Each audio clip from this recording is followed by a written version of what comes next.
आज हम करेंगे कक्षा 8वीं का पाठ 3 बस की यात्रा। यह लेख हरिशंकर परसाई द्वारा रचित है।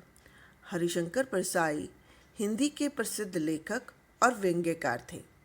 इनका जन्म मध्य प्रदेश में हुआ था। इन्होंने ही व्यंग्य को विधा का दर्जा दिलाया और उसे समाज के व्यापक प्रश्नों से जोड़ा। इनकी प्रमुख रचनाएं हैं तिरछी रेखाएं, भूत के पांव पीछे, तट की खोज आदि। इनकी मृत्यु 10 अगस्त 1995 को जबलपुर में हुई। इस लेख में उन्होंने यातायात की दुर्व्यवस्था पर करारा व्यंग्य किया है।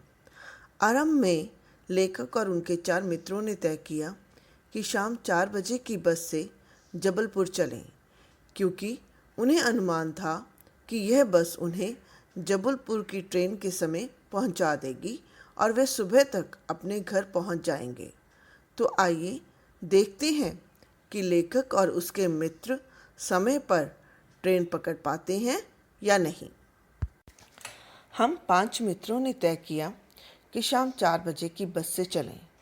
पन्ना से इसी कंपनी की बस सतना के लिए घंटे भर बाद मिलती है, जो जबलपुर की ट्रेन मिला देती है। सुबह घर पहुंच जाएंगे। हम में से 2 को सुबह काम पर हाजिर होना था, इसलिए वापसी का यही रास्ता अपनाना ज़रूरी था। लोगों ने सलाह दी कि समझदार व्यक्ति इस शाम वाली बस से सफ़र नहीं करते। क्या रास्ते में डाकू मिलते हैं? नहीं, बस डाकिन हैं। कहने का अभिप्राय है कि लेखक और उनके मित्रों ने शाम 4 बजे वाली बस से जाने का निश्चय किया, जो उन्हें जबलपुर वाली ट्रेन के समय तक पहुंचा देगी, ताकि वे सुबह तक अपने घर पहुंचकर अपने काम पर जा सकें। बस को देखा तो श्रद्धा उमड़ पड़ी। खूब वयोवृद्ध थी। वयोवृद्ध मतलब बूढ़ी। सर्दियों के अनुभव के निशान लिए हुए थी। लोग इसलिए इससे सफ़र नहीं करना चाहते थे कि वृद्धावस्था में इसे कष्ट होगा। वृद्धावस्था, बूढ़ी अवस्था। यह बस पूजा की योग्य थी। उस पर सवार कैसे हुआ जा सकता है? कहने का अभिप्राय है कि बस बहुत पुरानी थी और उसके सारे पुर्जे ढीले हो चुके थे। बस कंपनी के एक हिस्सेदार भी उसी बस से जा रहे थे। हमने उनसे पूछा, यह बस चलती भी है? वे बोले, चलती क्यों नहीं है जी, अभी चलेगी। हमने कहा, वही तो हम देखना चाहते हैं, अपने आप चलती है यह? हाँ जी, और कैसे चलेगी। कहने का अभिप्राय है कि लेखक ने जब उस बस को देखा तो उन्हें लगा कि ये बस स्वयं न चलकर धक्का देने के बाद चलती है। गजब हो गया, ऐसी बस अपने आप चलती है। हम आगा पीछा करने लगे। आगा पीछा टाल मटोल करना।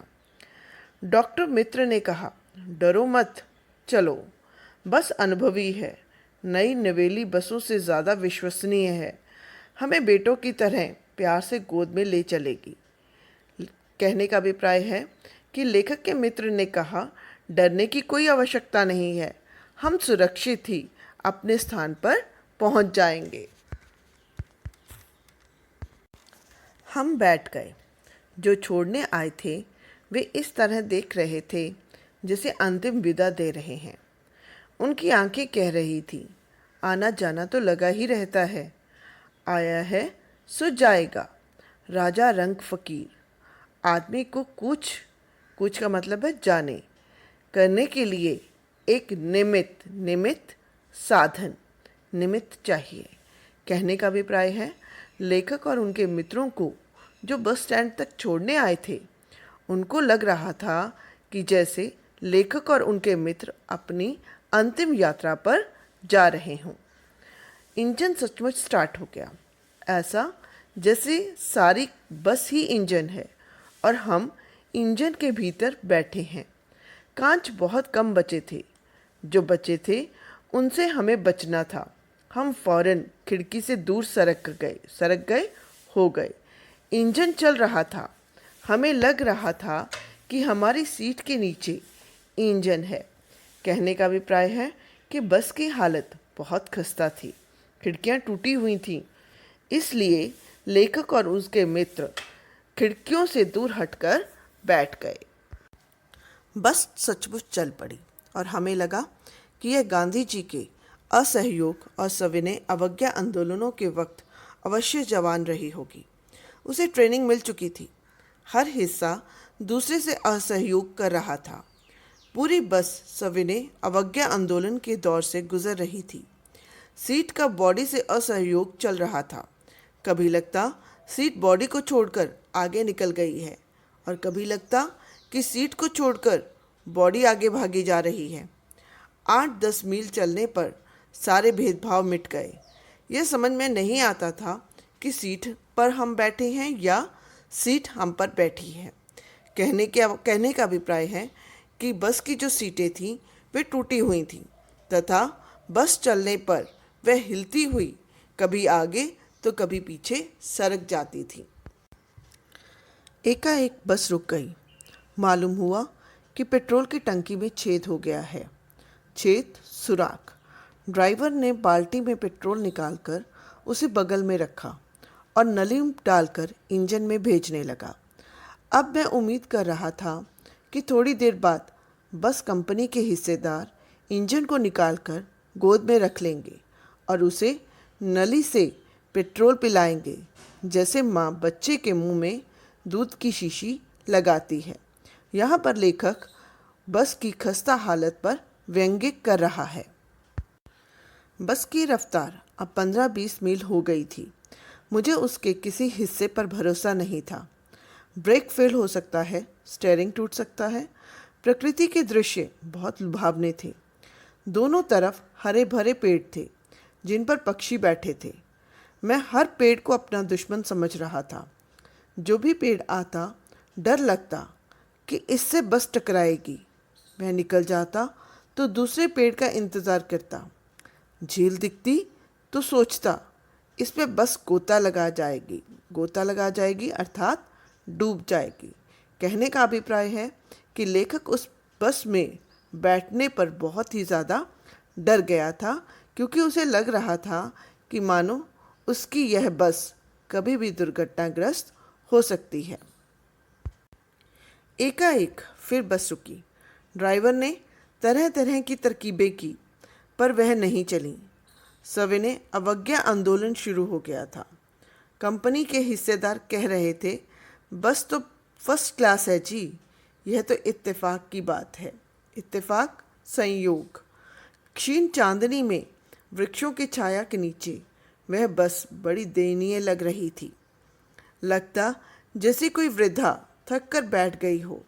हमें ग्लानि हो रही थी कि हम बेचारे पर लद कर चले आ रहे हैं। अगर इसका प्राणांत हो गया तो इस बियाबान में हमें इसकी अंत्येष्टि करनी पड़ेगी। बियाबान, जंगल, अंत्येष्टि, दाहकर्म। कहने का अभिप्राय है कि जो बस थी वो बहुत ही ज़्यादा खस्ता हालत में थी और लेखक को इस बस में बैठने पर पछतावा हो रहा था। हिस्सेदार साहब ने इंजन खोला और कुछ सुधारा। बस आगे चली। उसकी चाल और कम हो गई थी। धीरे धीरे वृद्धा की आंखों की ज्योति जाने लगी। चांदनी में रास्ता टटोल कर वह रेंग रही थी। आगे या पीछे से कोई गाड़ी आती दिखती तो वह एकदम किनारे खड़ी हो जाती और कहती, निकल जाओ बेटी, अपनी तो वह उम्र ही नहीं रही। कहने का अभिप्राय है कि अब रात गहराने लगी थी और जो बस थी वो बहुत धीरे धीरे आगे बढ़ रही थी। अगर पास से कोई गाड़ी जाती तो वह रुक कर उसे स्थान दे देती थी। एक पुलिया के ऊपर पहुंचे ही थे कि एक टायर फिस करके बैठ गया। वह बहुत ज़ोर से हिलकर थम गई। अगर स्पीड में होती तो उछलकर नाले में गिर जाती। मैंने उस कंपनी के हिस्सेदार की तरफ पहली बार श्रद्धा भाव से देखा। वह टायरों की हालत जानते हैं, फिर भी जान हथेली पर लेकर इसी बस से सफ़र कर रहे हैं। उत्सर्ग की ऐसी भावना दुर्लभ है, दुर्लभ ना मिलने वाली। सोचा इस आदमी के साहस और बलिदान भावना का सही उपयोग नहीं हो रहा है। इसे तो किसी क्रांतिकारी आंदोलन का नेता होना चाहिए।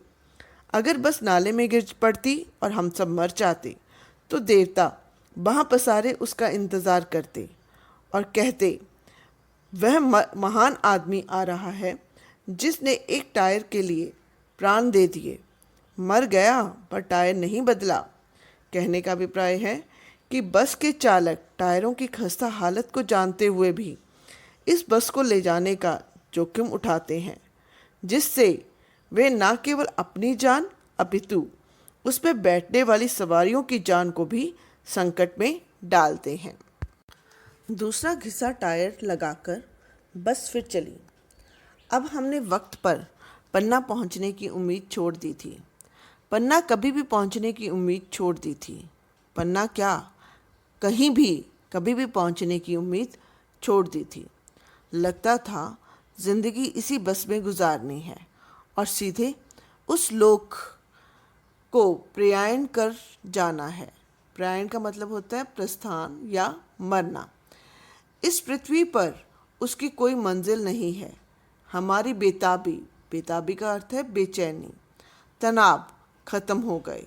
हम इत्मीनान से घर की तरह बैठ गए। चिंता जाती रही, हंसी मजाक चालू हो गया।